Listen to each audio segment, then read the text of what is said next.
നമ്മളെ കരുതുവാനും കാക്കുവാനും not by merit but by grace, നിൻ്റെ കഴിവ് കൊണ്ടല്ല, മറിച്ച് എന്താണ്, എൻ്റെ കൃപ കൊണ്ടാണ് നിൻ്റെ അതിജീവനമെന്ന് ആണ് ഉടമ്പടി അടിസ്ഥാനം.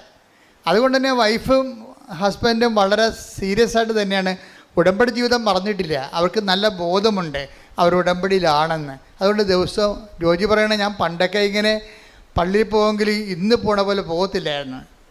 ഉടമ്പടിക്ക് ശേഷം ഞാൻ ഡെയിലി പള്ളിയിൽ പോകും, വൈഫ് പോകും.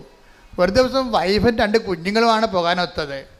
ആ പോണ വഴിക്ക് വന്നപ്പോൾ ഈ ഹൗസ് ഓണർ അല്ല, വീടിൻ്റെ വാടക ഞങ്ങൾക്ക് കട തന്ന ആളെ പിടിച്ചു നിർത്തി. വൈഫിനെ വഴി പിടിച്ചു നിർത്തി പറഞ്ഞ നിങ്ങൾക്ക് കച്ചവടം വിൽക്കണമില്ല,